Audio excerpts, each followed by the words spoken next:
1453 AD. The ancient city of Constantinople, jewel of the Bosporus and last proud remnant of the Roman Empire, stands isolated and encircled, its once vast dominions reduced to little more than the city itself and a few scattered territories. Its population diminished, its treasury strained, yet its spirit unbroken. For more than 1,000 years, its colossal Theodosian walls have defied wave after wave of invaders. Persians, Avars, Arabs, Bulgars, Rus, and even Crusaders. And within those formidable defenses, generations of emperors have ruled, laws have been written, and the great dome of Hagia Sophia has shimmered above a city that called itself the center of the civilized world. But now a new and formidable power rises in the east, the Ottoman Empire, young, ambitious, and expanding with relentless energy.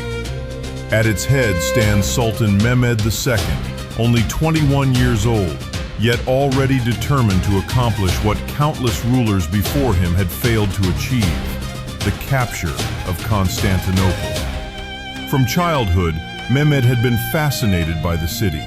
He studied the campaigns of Alexander the Great and Julius Caesar, immersed himself in military strategy, engineering, languages, and statecraft, and believed with absolute conviction that destiny had chosen him to claim the city for Islam and for his dynasty.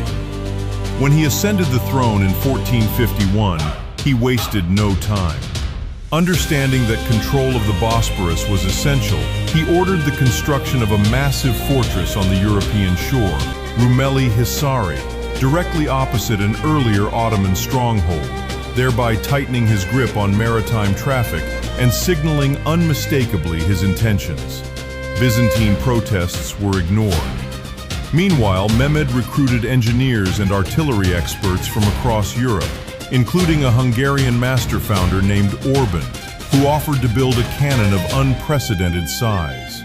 When the impoverished Byzantine court could not afford his services, Mehmed eagerly accepted, commissioning enormous bombards capable of hurling massive stone balls that could shatter walls long thought impregnable. As winter turned to spring in 1453, preparations intensified. Inside Constantinople, Emperor Constantine XI Palaiologos faced grim realities. His empire was a shadow of its former glory. Western Europe was divided by its own conflicts and religious tensions, and only a few thousand defenders, perhaps 7,000 in total, including 2,000 foreign volunteers led by the Genoese commander Giovanni Giustiniani, could be mustered to defend the sprawling land walls and sea barriers of the city. Yet morale, though anxious, was resolute. Citizens repaired fortifications, priests led processions, and prayers filled the churches. On April 6, 1453, the Ottoman army arrived before the city, perhaps 80 to 100,000 strong, supported by a fleet that blocked the Sea of Marmara. Cannons were positioned opposite the Theodosian Walls, and soon the bombardment began. The thunder of artillery echoed across the plains. Stone projectiles smashed into ancient masonry, sending dust and debris skyward. Day after day, the bombardment continued. Sections of wall crumbled.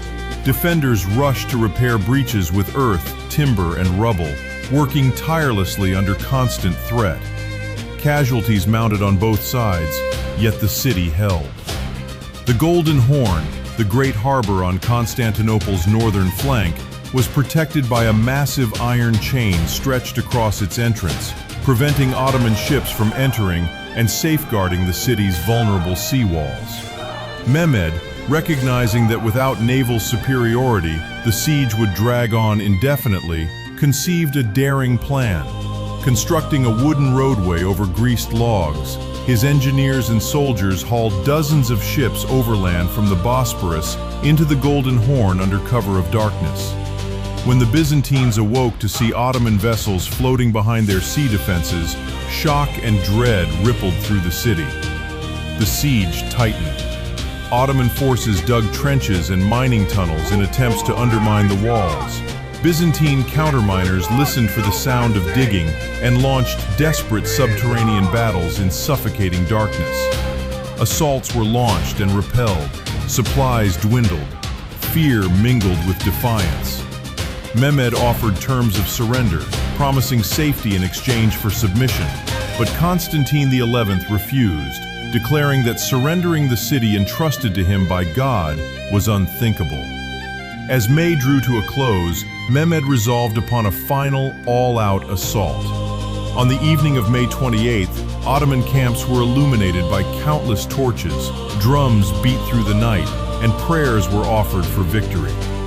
Within Constantinople, a solemn religious service was held in Hagia Sophia, where emperor and citizens alike gathered in a final act of unity, setting aside long-standing theological disputes in the face of annihilation.